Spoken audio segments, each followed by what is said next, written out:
Hello and welcome to this exercises to avoid video. This is a new series just where I'll be talking about exercises that are commonly done in the gym with general population people, which are more than likely causing a bit more damage than good. Now, obviously this has an element of opinion about it and you'll find different people say different things. All I'm going to say is I'm going to show you the basics about anatomy and why, if I was writing somebody's program as a therapist, these are things that I'd want to avoid. Today we're going to be starting off with the anterior delt frontal raise. So that's typically where you bring your arm out in front of you to target the front delts here, so this compartment. Now, from an anatomy point of view, the anterior part or portions of the deltoids are going to be inserting on the clavicle here. So we have the last third of the clavicle, and they'll be going into the deltoid tuberosity. So the fibers here, as you pick them up like so, would have this motion. Now, from a exercise mechanics point of view, because the dumbbell is here and the axis is here, this is actually heaviest when we're furthest away. So it becomes more challenging as this person brings their arm out to the side, out in front of him here.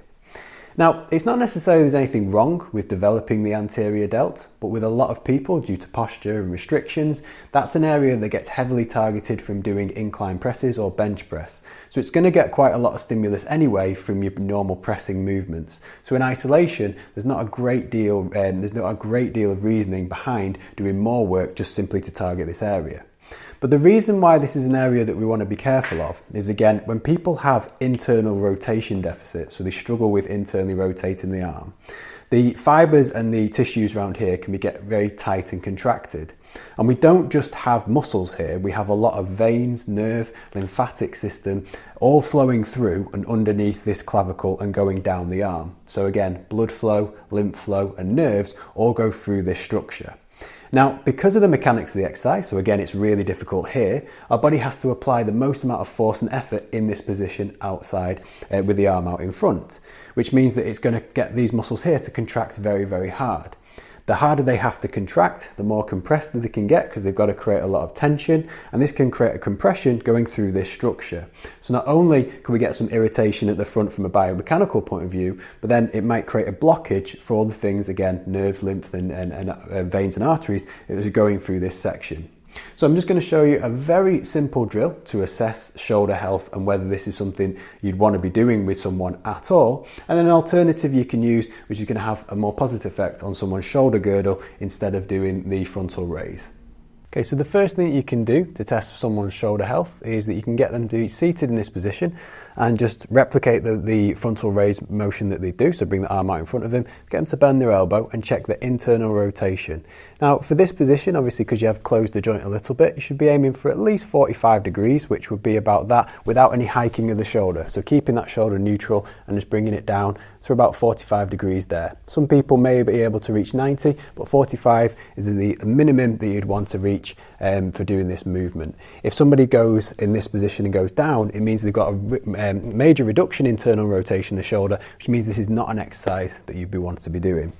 So commonly people doing a frontal raise, you may have seen it where it's like this and going forward here. Now the problems that you've got is it's going to put a lot of strain on the neck, and as you increase the tension in the anterior delt, we may have a further reduction in internal rotation at the shoulder, and again that can cause irritations to everything that flows through this movement. Now a really simple switch that you can do, which can target the chest a lot better, so you can still target the area but different fibers in a different manner, is just simply change your palms up the opposite direction.